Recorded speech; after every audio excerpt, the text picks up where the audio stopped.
আসসালামু আলাইকুম প্রিয় নাঙ্গলকোটবাসী। নাঙ্গলকোট এশিয়ান শুজ পরিবারের পক্ষ থেকে সবাইকে জানাই আন্তরিক শুভেচ্ছা অভিনন্দন। এশিয়ান শুজে নিত্য নতুন অনেক কালেকশন চলে আসছে ইতিমধ্যে। যারা এসে খুঁজে গেছেন পান নাই তাদের জন্য আবারও নিয়ে আসছি ডক্টর শুজ গুলা পায়ের আরামের জন্য।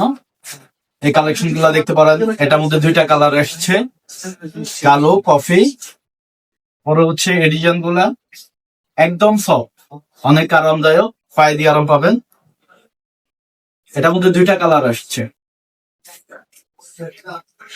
এর একটা ডিজাইন। এগুলো আপনি পায়ে দেওয়া ছাড়া বুঝতে পারবেন না যে এটার আরামটা কেমন। যারা পড়ছে তারা অবশ্যই জানে ডক্টর শুজ সম্পর্কে। এই জুতাগুলো অনেক উন্নত, অরিজিনালি চামড়া, রেগুলার আরামের জন্য বেস্ট কালেকশন। পরে হচ্ছে মুরব্বীদের কোয়ালিটি অনেক উন্নত ডিজাইনের। যারা পায়ের আরামের জন্য, রেগুলার রাফের জন্য ব্যবহার করতে চান তাহলে অবশ্যই এই কালেকশন গুলা দেখবেন। যারা নতুন কালেকশনের জন্য আসতে চান অবশ্যই চলে আসবেন এই নাঙ্গলকোট কাজী মার্কেট গলি এশিয়ান শুজে।